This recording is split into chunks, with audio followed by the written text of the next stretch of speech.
நலம் காக்கும் ஸ்டாலின், உங்கள் குடும்பத்தின் நலன் அரசின் பொறுப்பு. நாமக்கல் மாவட்டம் குமாரபாளையத்தில் விசைத்தறி உரிமையாளர் கொடுத்த கடன் தொகைக்கு மேல் அதிக வட்டி கேட்டு நெருக்கடி கொடுத்ததாக தான் அளித்த புகார் மீது காவல்துறையினர் நடவடிக்கை எடுக்கவில்லை என கூறி முதியவர் காவல் நிலையம் முன்பு கழுத்தில் கத்தியை வைத்து தற்கொலைக்கு முயன்றதால் அங்கு பரபரப்பு ஏற்பட்டது. இது தொடர்பான முழு விவரங்களோடு இணைகிறார் எமது செய்தியாளர் தங்கமணி. வணக்கம். என்ன நடந்தது? முழு விவரம். வணக்கம். நாமக்கல் மாவட்டம் குமராபாளையம் காவல் நிலையம் எதிரே நின்று கொண்டு சுமார் 50 வயது மதிப்புத்தக்க முதியவர் ஒருவர் கழுத்தில் கத்தியை வைத்துக் கொண்டு தற்கொலைக்கு முயற்சித்த வீடியோ தற்போது சமூக வலைதளங்களில் வைரலாகி வருகிறது.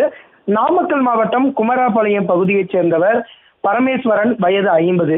இவர் வட்டமலை பகுதியில் விசைத்தறி தொழிலில் ஈடுபட்டு வருகிறார். தொடர்ந்து இவர் விசைத்தறி கூடத்தினுடைய உரிமையாளரிடம் கடனுக்காக, அதாவது பாக்கி என்று அழைக்கப்படும் கடனுக்காக பணத்தை வாங்கியுள்ளார்.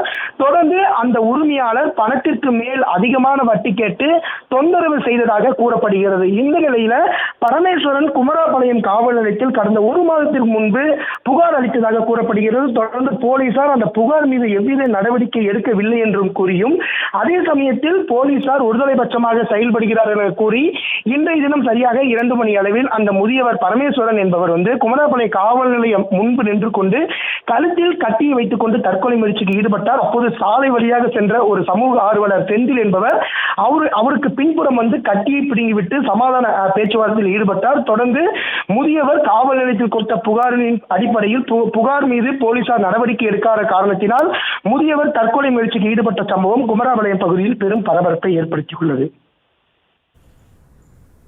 விவரங்களுக்கு நன்றி தங்கமணி.